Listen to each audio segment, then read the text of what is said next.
बहुत अच्छे ज्योतिषी हैं आप, कुंडली बहुत अच्छी देखते हैं और आप जिज्ञासु प्रवृत्ति के भी हैं। कभी ना कभी राहुल जी की कुंडली तो देखी होगी। देखिए, जन्म कुंडली देखने की जरूरत ही नहीं जब कर्म कुंडली सामने नजर आ रही है, जो पूरा देश देख रहा है। और जब से राहुल जी कुंडली का असर नहीं है, ये माइक का असर है। नहीं, म्यूजिक नाम सिस्टम का का असर है। देखिए, राहुल जी का काल आया है, तब से कांग्रेस के सितारे ऐसे गर्दिश में गिरे हैं कि हम लोग कभी बचपन में सोचते नहीं थे कभी ऐसा भी दिन आएगा कि कांग्रेस को 100 सीटें भी नसीब नहीं होंगी। और स्थिति ये हो रही है कि वो मोदी जी के खिलाफ हाथ धो के पड़े हुए हैं, मगर स्थिति क्या है कि वो पूरी कोशिश के बावजूद मोदी जी लगातार तीसरी बार प्रधानमंत्री बनकर नेहरू जी के रिकॉर्ड की बराबरी कर ले गए। अब ऐसे तो एक अर्थों में कहूंगा उससे उनसे आगे निकल गए और ये 44, 52 और 99 पे रुक गए। तो मैं राहुल जी के लिए मोदी जी की तरफ से लाइन कहना चाहूंगा कि दरिया का सारा नशा उतरता चला गया, तू मुझको डुबाता रहा और मैं उभरता चला गया। दरिया का सारा नशा उतरता चला गया, तू मुझे डुबाता रहा और मैं उभरता चला गया। और मंजिल समझ के बैठ गए जिस पे चंद लोग, 44, 52 और 99, मंजिल समझ के बैठ गए जिस पे चंद लोग, मैं ऐसे कितने ही रास्तों से गुजरता चला गया। लेकिन अब जिनकी कुंडली में आके ब्रिटिश हुक्मरान सीधे आके राहु बैठ गया हो, तो अब उनके आगे क्या होगा ये खुद समझा जा सकता है। और अंत में मैं कहना चाहूंगा, बाकी सब तो छोड़ दीजिए, कभी कभी ग्रहों के योग आने वाली जनरेशन पलट देती हैं। तो आज जो उनकी पीढ़ी है उसने क्या करके दिखाया है कि मैं एक पंक्ति में कहना चाहूंगा, बूढ़ा वंश इंदिरा का, उपजा राहुल लाल और लुटिया सारी डुबो दई है, ऐसा किया कमाल। इसलिए ये बोला गया है कि सुधांशु जी को हम और सुनना चाहते हैं, हम अभी कंटिन्यू कर रहे हैं। सुधांशु जी, राहुल गांधी हर जगह इस बात का जिक्र कर रहे हैं। मोरारजी देसाई ने कमीशन बनाया था, वो कमीशन दबा रहा।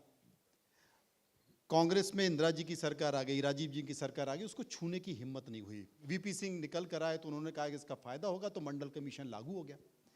हुआ ये कि खत्म ही हो गई उनकी पार्टी। अब बार बार राहुल गांधी इस बात का जिक्र कर रहे हैं कि हम आएंगे तो जातिगत जनगणना करेंगे, हालांकि 2011 से बंद पड़ी हुई है।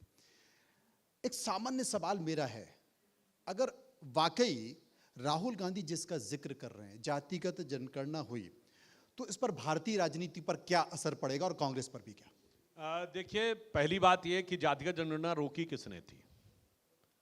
अंग्रेजों के जमाने तक होती थी। 31 सेंसस में जातिगत जनगणना हुई। पहली स्वतंत्र भारत की जनगणना 51 में हुई। किसने रोकी? नेहरू जी ने रोकी। और वो कॉन्स्टिट्यूएंट असेंबली का डिसीजन था, क्योंकि इलेक्शन 1952 में हुए, सरकार 52 के बाद आई, वो संविधान सभा का निर्णय था। तो पहले कहें कि नेहरू जी गलत और हम सही। उसके बाद लगातार इनके जमाने में जातिगत जनगणना नहीं हुई। मैंने बताया, काका कलेलकर कमीशन की रिपोर्ट 55 से 77 तक रही, मंडल की रिपोर्ट इन्होंने दबा के रखी। और मैं ये भी बताना चाहता हूं, सितंबर 1990, शायद 6 या 7 सितंबर को, आप प्रोसीडिंग्स ऑफ द हाउस में देख लीजिए, राजीव गांधी जी ने मंडल का विरोध करते हुए कहा कि कांग्रेस तो जात पात में विश्वास ही नहीं करती।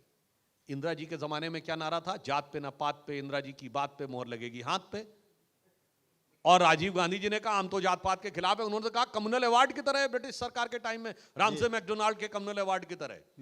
और आज ये कह रहे हैं कि साहब हम करना चाहते तो पहले कहो कि भाई इंदिरा जी गलत थी, नेहरू जी गलत थे, राजीव जी गलत थे, तब हम आज बात मानने के तैयार हो। चलो आज हम ये मान लें, करना चाहते तो बहुत आस्तीन चढ़ा चढ़ा के बोलते थे, देखो भैया हमने कह दिया बिहार में तो गणना करनी पड़ेगी। पहले तो वो सेंसस नहीं था, वो सर्वे था। तो पहले तेजस्वी यादव से कहलवा दें कि इनके कहने पे किया है। और दूसरा, जहां आपकी स्पष्ट सरकारें क्यों नहीं करवा रहे हैं भाई? हिमाचल में करवाइए, कौन रोक रहा? तेलंगाना में करवाइए, कौन रोक रहा? पंजाब में करवाइए सर्वे, कौन रोक रहा है? बंगाल में क्यों नहीं करवा रहे? और कर्नाटक में तो करा हुआ रखा है, क्यों नहीं आप बाहर कर रहे हैं? आपका डिप्टी सीएम बोल रहा है कि मैं करने नहीं दूंगा। इसका मतलब नेहरू जी रोके थे, इंदिरा जी किए नहीं, राजीव जी किए नहीं, और राहुल गांधी भी कर नहीं रहे हैं, केवल हल्ला मचा रहे हैं। तो मैं सिर्फ एक पंक्ति में कहना चाहूंगा, कभी कांग्रेस पार्टी का नारा होता था जात पे ना पात पे, इंदिरा जी की बात पे मोहर लगेगी हाथ पे। आज उनका नारा हो गया कि अपने पुरखों की बात को रख के लात पे पार्टी ले आए फुटपाथ पे। बहुत बहुत शुक्रिया आपका, बहुत बहुत धन्यवाद। आपने बहुत अच्छे से चीजों की व्याख्या की, बहुत बहुत शुक्रिया, हमेशा की तरह। Sudhanshu ji, always a treat. Ladies and gentlemen, you might agree or disagree with the politics, but you have to appreciate the sheer oratory of a person whose speeches, even in the Rajya Sabha, will be the iconic ones of our times for sure. Sudhanshu ji, always a pleasure to host you. Thank you for joining us on the ITV Munch. Ladies and gentlemen, I know it's been a... और जो लोग कहते हैं कि 240 तक ही अटक गए, जो उस तरफ जो लोग बैठे हुए हैं, मैं उनकी आज की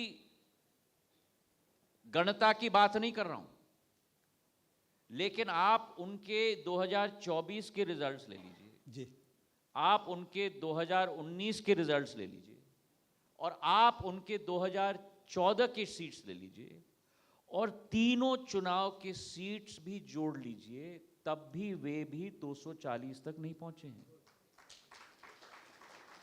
और आज बड़ी ऊर्जा उनमें आ रही है, अच्छी बात है, क्योंकि जितना जरूरी सत्ता पक्ष है उतना जरूरी भी प्रजातंत्र में विपक्ष भी है। मतलब आप तैयार हैं? पर बिल्कुल पूरी तरह से तैयार हैं। अंत में उनका लक्ष्य है सत्ता, हमारा लक्ष्य है सेवा।